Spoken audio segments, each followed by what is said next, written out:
E eis que alguém, aproximando-se de Jesus, lhe perguntou: Mestre, que farei de bom para alcançar a vida eterna? Jesus respondeu: Por que você me pergunta a respeito do que é bom? Bom só existe um. Mas se você quer entrar na vida, guarde os mandamentos. E ele lhe perguntou: Quais? Jesus respondeu: Não mate, não cometa adultério, não furte, não dê falso testemunho, honre o seu pai e a sua mãe, e ame o seu próximo como você ama a si mesmo. O jovem disse: Tudo isso tenho observado. O que me falta ainda? Jesus respondeu: Você quer ser perfeito? Vá, venda os seus bens, dê o dinheiro aos pobres, e você terá um tesouro nos céus. Depois venha e siga-me. Mas o jovem, ouvindo esta palavra, retirou-se triste, porque era dono de muitas propriedades. Então Jesus disse aos seus discípulos: Em verdade lhes digo que um rico dificilmente entrará no reino dos céus. E ainda lhes digo que é mais fácil um camelo passar pelo fundo de uma agulha do que um rico entrar no reino de Deus. Ouvindo isto, os discípulos ficaram muito admirados e perguntaram: Sendo assim, quem pode ser salvo? Jesus, olhando para eles, disse: Para os seres humanos isto é impossível, mas para Deus tudo é possível. Então Pedro, tomando a palavra, disse: Eis que nós deixamos tudo e seguimos o Senhor. Que será, pois, de nós? Jesus lhes respondeu: Em verdade lhes digo que na regeneração, quando o Filho do Homem se assentar no trono da sua glória, vocês que me seguiram também se assentarão em 12 tronos, para julgar as 12 tribos de Israel. E todo aquele que tiver deixado casas, irmãos, irmãs, pai, mãe, filhos ou campos, por causa do meu nome, receberá muitas vezes mais e herdará a vida eterna. Porém, muitos primeiros serão últimos e os últimos serão primeiros. Amém. Que o Espírito Santo aplique ao nosso coração a sua santa palavra. Querido Deus, nosso Pai celestial, nós te bendizemos e te adoramos, porque só o Senhor é santo, santo, santo, digno de toda a adoração e louvor nos céus e na terra, porque és o Deus bendito e eterno, e és o nosso Deus, o nosso Pai, a quem nós amamos, em quem confiamos e esperamos, e nós nos entregamos a Ti. Nós te agradecemos, meu Deus, pelo privilégio de sermos povo do Senhor. Nós te louvamos, meu Deus, pela Tua palavra, que nós temos lido, que o Senhor tem nos dado a oportunidade de conhecer.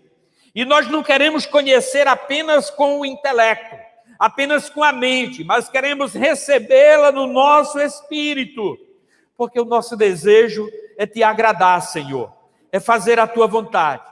Por isso nós nos entregamos a Ti e declaramos que tudo que somos e tudo que temos pertence ao Senhor.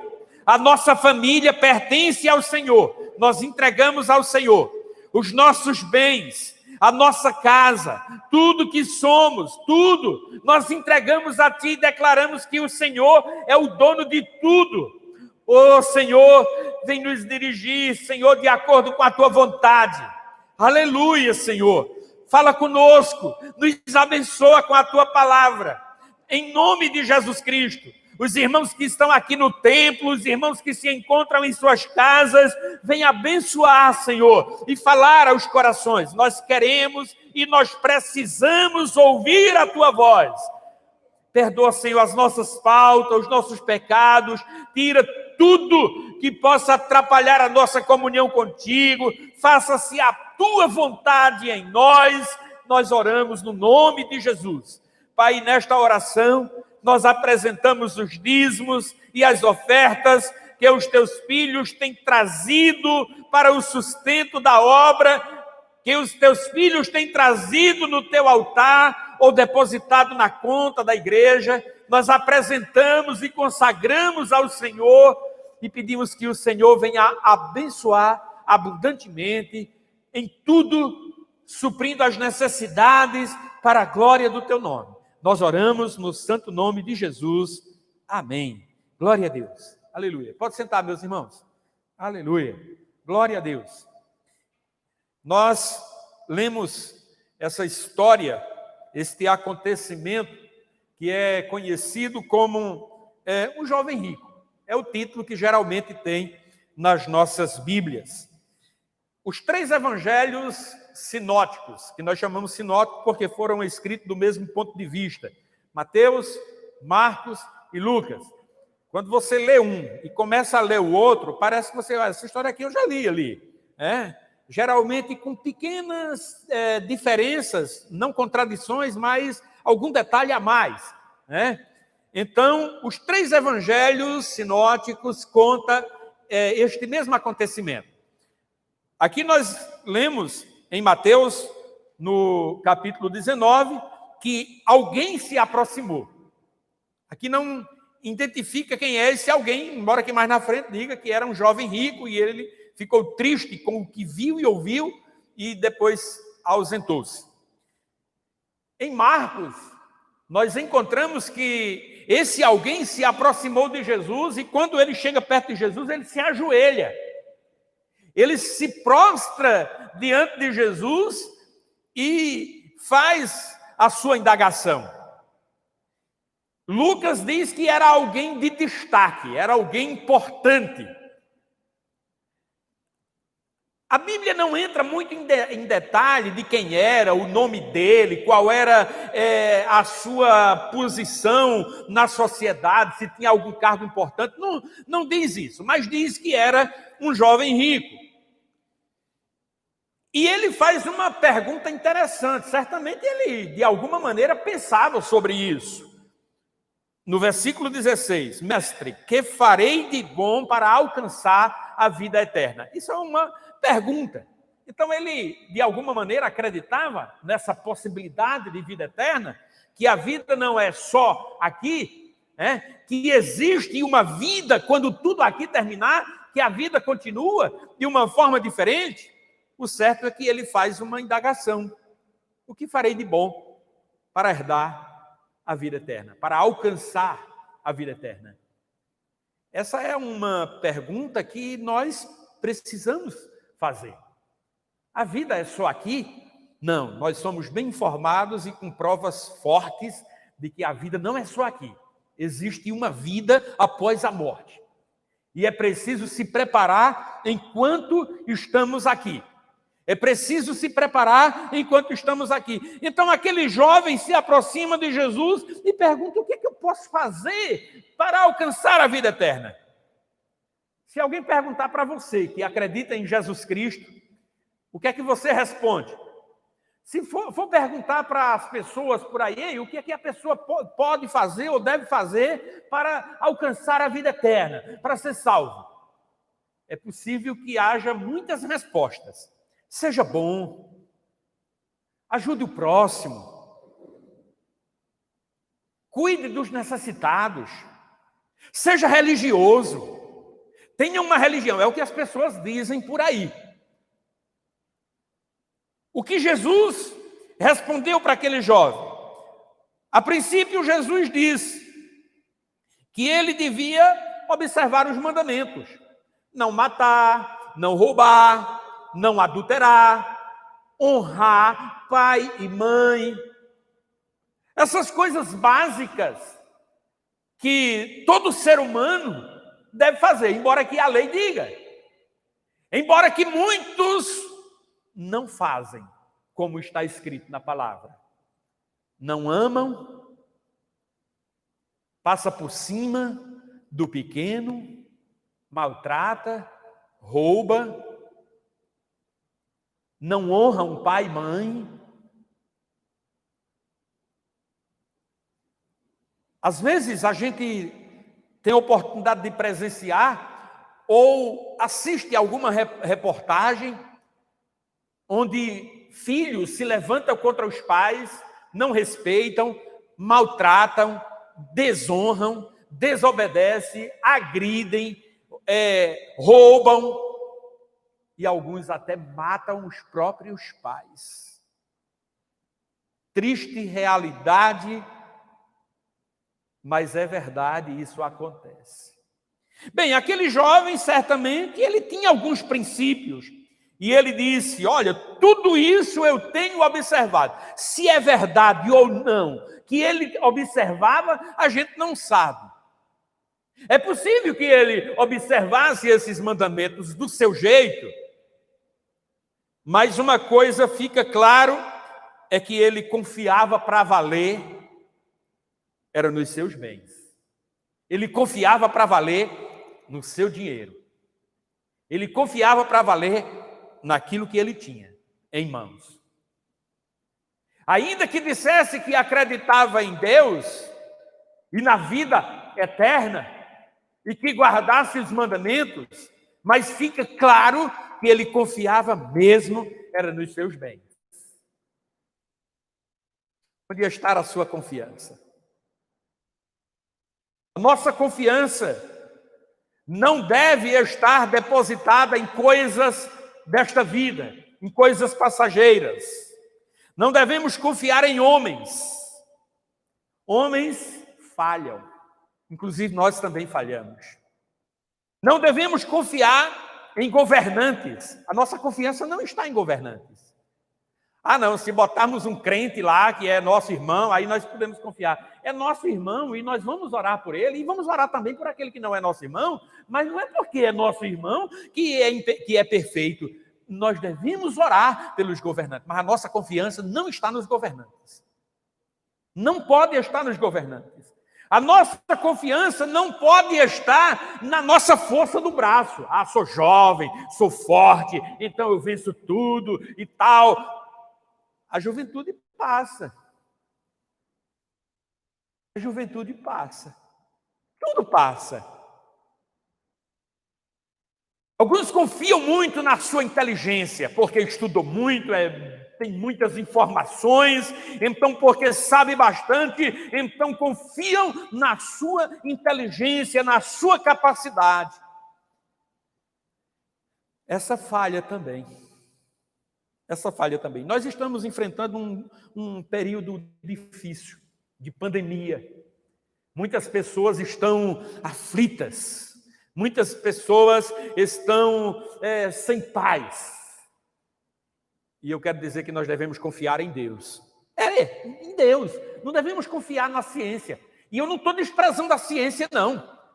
Nós devemos orar por aqueles que estudam, pelos cientistas, para que Deus ilumine, dê entendimento, dê discernimento, para que descubram, sim, uma vacina, para que venha combater o mal. Mas a nossa confiança está em Deus, que governa todas as coisas e que controla todas as coisas. E eu quero dizer mais, tudo isso aqui passa.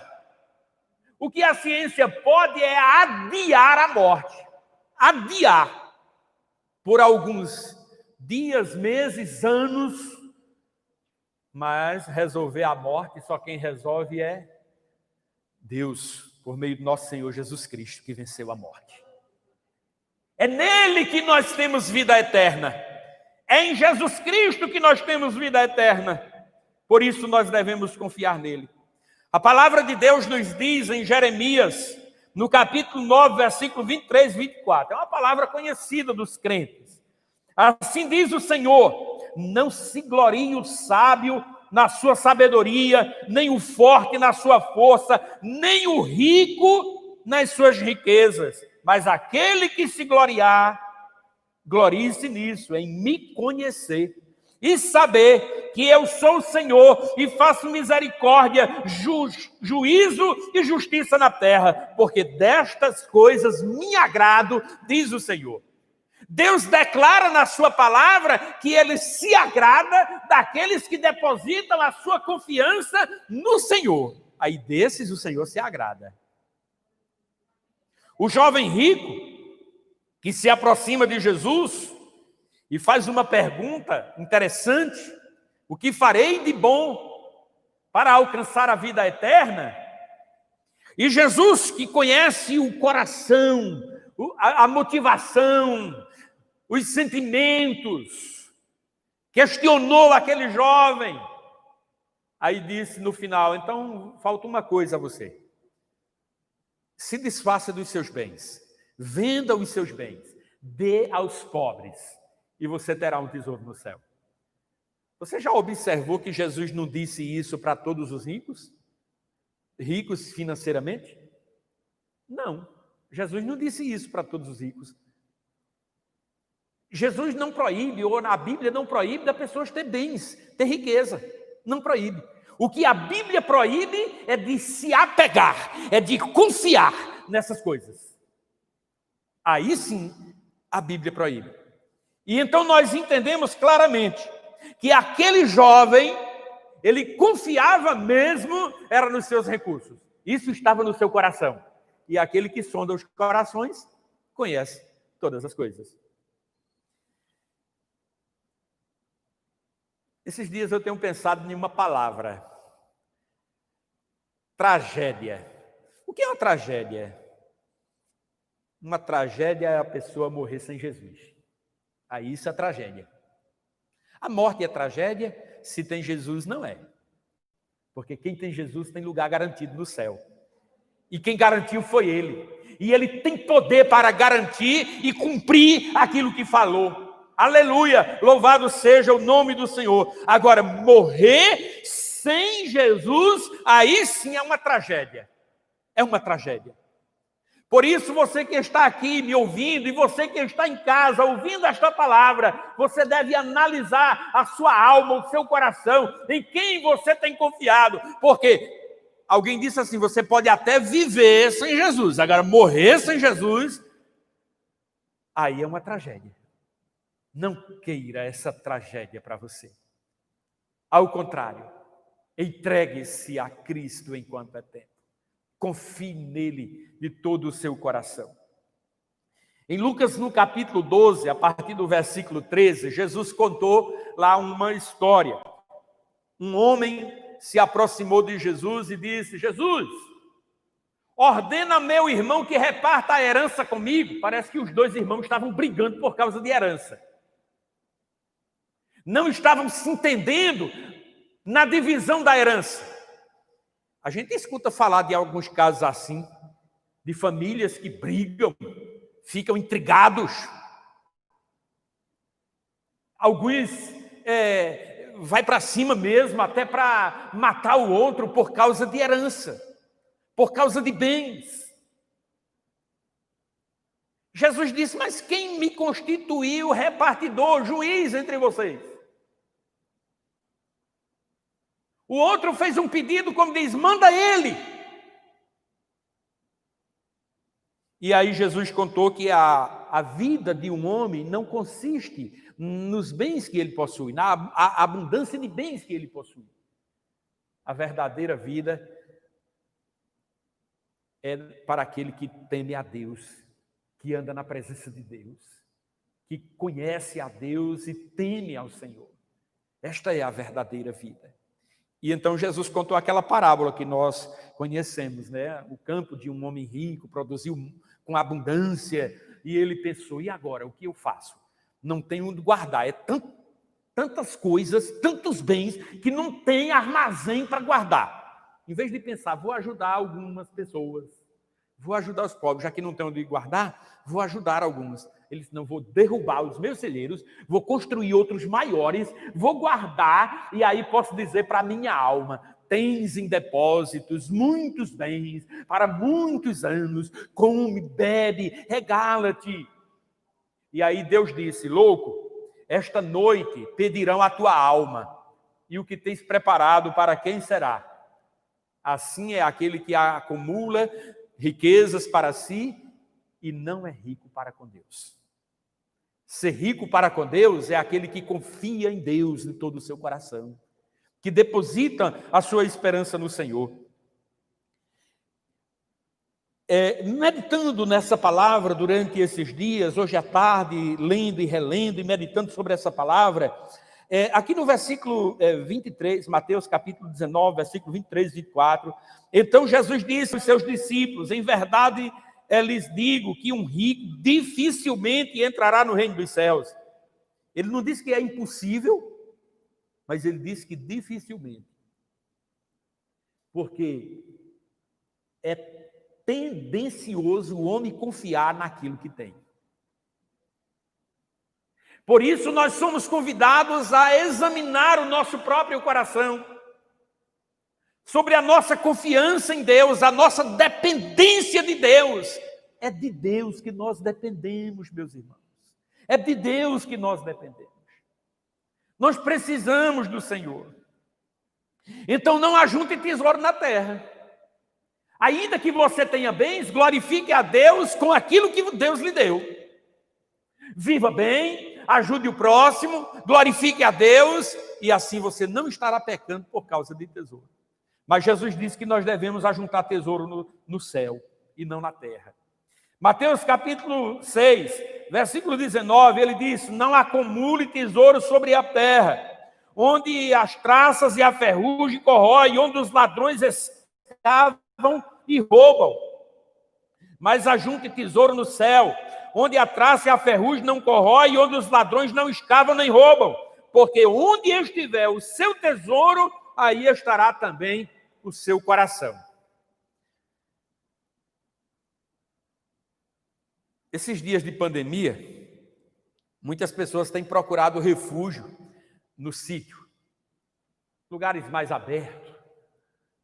E eu não estou falando nem de festas, viu? Porque tem as festas clandestinas por aí, eu não estou falando nem de festa. Eu estou falando de um ar mais... né? Porque ficar preso dentro de casa é um negócio. Aí eu fui questionado a respeito de uma situação. Quem é mais feliz? Aquele que mora num sítio e tem ali o que precisa e vive ali toda a sua vida feliz? Ou aquele que trabalha para morrer de dia e de noite com o objetivo de conseguir comprar um sítio para depois descansar no final de semana? Eu digo, meu Deus, que interessante, olha aí. Bem, mas feliz mesmo é aquele que tem Jesus no coração, tem Jesus na alma, porque esse tem a garantia de vida eterna. Precisamos viver bem aqui os nossos dias aqui, mas certo que a vida eterna está lá. E Ele garantiu para todo aquele que crê. Então, o nosso objetivo maior não é juntar tesouros aqui, mas juntar tesouro no céu. Aleluia. O apóstolo Paulo, escrevendo aos Colossenses, diz que nós devemos pensar e buscar as coisas que estão no alto. Você tem pensado, enchido a sua mente e o seu coração das coisas do alto, das coisas do céu, meditado nestas coisas e buscado, porque não basta pensar, embora que aquele que pensa, certamente, de alguma maneira, vai procurar buscar. Colossenses capítulo 3, a partir do versículo 1 está escrito, portanto, se vocês foram ressuscitados juntamente com Cristo, busque as coisas do alto, onde Cristo vive, assentado à direita de Deus. Pense nas coisas que são do alto e não nas que são daqui da terra, porque vocês morreram e a vida de vocês está oculta juntamente com Cristo em Deus. Quando Cristo, que é a vida de vocês, se manifestar, então vocês também serão manifestados com ele em glória. Irmãos, existe uma glória que nos aguarda e nós precisamos, nos nossos dias aqui, nos prepararmos para participar desta glória. Portanto, enquanto estamos aqui, devemos pensar, devemos buscar, devemos trabalhar para a glória de Deus. Então, tudo que nós vamos fazer deve ser para a glória de Deus. Isso que eu estou fazendo, você deve fazer essa pergunta: isso que eu estou fazendo glorifica a Deus? Isso que eu estou fazendo é para Deus? Se você vai trabalhar, trabalhe, né? O apóstolo Paulo ensina que nós devemos fazer o trabalho não para homens, mas para Deus. Como se estivesse fazendo para Deus. Então tudo deve ser para a glória de Deus. 1 aos Coríntios, capítulo 10, acho que versículo 31, 32, ele diz: irmãos, se vocês comerem, comam para a glória de Deus. Se beberem, bebam para a glória de Deus. Se façam qualquer outra coisa, façam para a glória de Deus. Então tudo deve ser para a glória de Deus.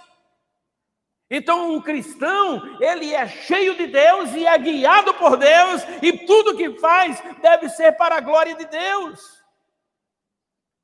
Seja rico de boas obras, glorifique a Deus. As riquezas desse mundo, tudo passa. Tudo passa. Mas aquele que tem Jesus, mas aquele que tem as palavras de Deus, esse permanece para sempre. É o que diz a palavra do Senhor. Esse permanece para sempre. Esta é a palavra que nós recebemos e guardamos no nosso coração. O apóstolo Paulo, escrevendo a Timóteo, capítulo 6, versículo 17, ele diz assim, ele diz a Timóteo: exorte os ricos deste mundo a que não sejam orgulhosos. Ele não diz que exorte os ricos a que distribui tudo e fique pobre, mas que não sejam orgulhosos. Nem deposite a sua esperança ou a sua confiança na instabilidade da riqueza, mas em Deus, que tudo sejam ricos de boas obras, generosos em dar e prontos a repartir, ajuntando para si mesmo tesouros sólidos, fundamento para a fim de tomarem posse da verdadeira vida. A verdadeira vida é a vida eterna, é a vida nos céus. E aqui nós estamos de passagem, aqui nós estamos nos preparando, aqui nós estamos caminhando para lá, e nós chegaremos lá, porque a nossa confiança está nele. Você que está me ouvindo é convidado a confiar no Senhor, a depositar a sua confiança no Senhor. Quando a gente entende isso, esse princípio, e ora, e pede a Deus que ajude, aí Deus vai trabalhando em nós, vai nos moldando, vai nos transformando, vai completando a sua obra em nós, até a obra ficar completa. Mas é preciso se permitir que Deus molde, que Deus mude aquilo que precisa ser mudado. Nenhum de nós temos o poder de mudar o outro. Nós não temos.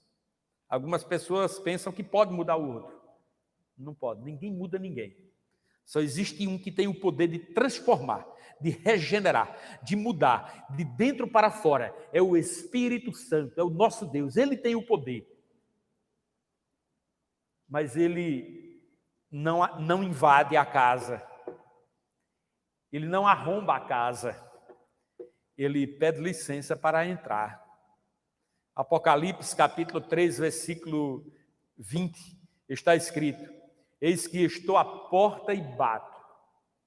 Se alguém ouvir a minha voz e abrir a porta, eu entrarei em sua casa, cearei com ele e ele comigo. Ele está pedindo para entrar. Ele está batendo na porta, pedindo passagem. E quando ele entra, ele fala de sentar à mesa, de ceia, de comunhão.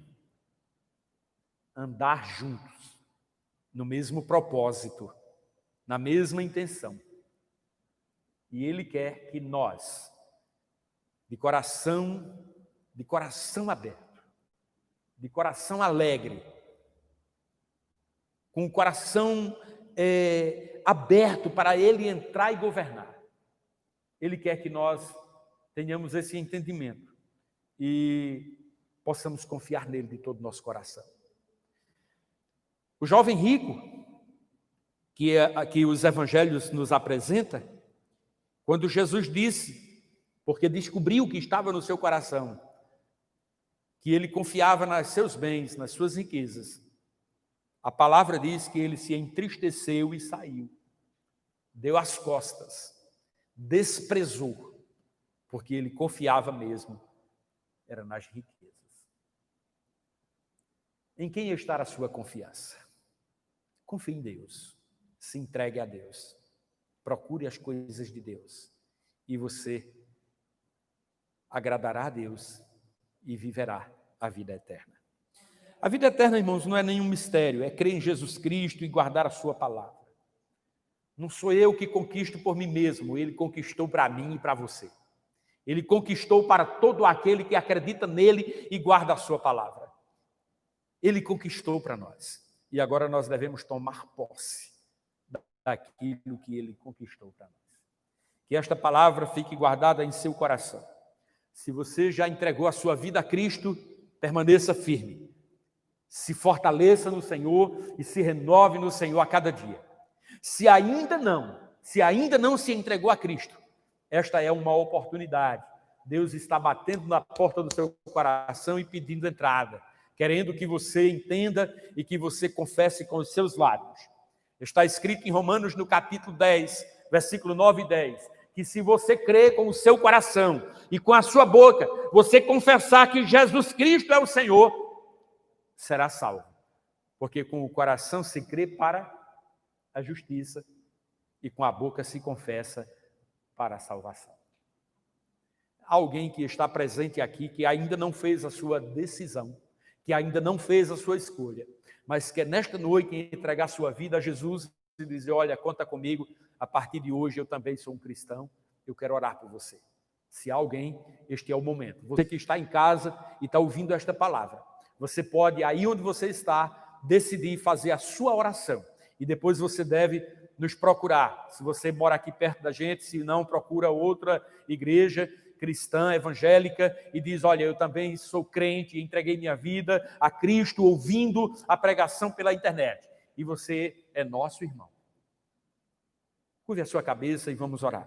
Amado Deus, nosso Pai Celestial, nós te louvamos, agradecidos porque o Senhor tem nos abençoado, porque o Senhor tem falado conosco, nós temos recebido a Tua palavra, Senhor, e guardamos no nosso coração. Meu Deus, nós declaramos com os nossos lábios que a nossa confiança está em Ti, que nós confiamos no Senhor, oh Deus, e que o Senhor dirija os nossos passos, a nossa vida, em todo o tempo, em qualquer lugar, porque tudo que nós formos fazer, cada palavra nossa deve ser, Senhor, para glorificar o Teu nome, meu Deus, em nome de Jesus Cristo. E eu venho orar por este novo irmão que está com o coração quebrantado e dizendo, Senhor, eu acredito em Ti, eu confesso Jesus Cristo como meu Senhor, como meu Salvador, perdoa os meus pecados. Eu venho pedir nesta hora, Senhor, perdoa todos os pecados, lava com o sangue de Jesus Cristo, e que este irmão, esta irmã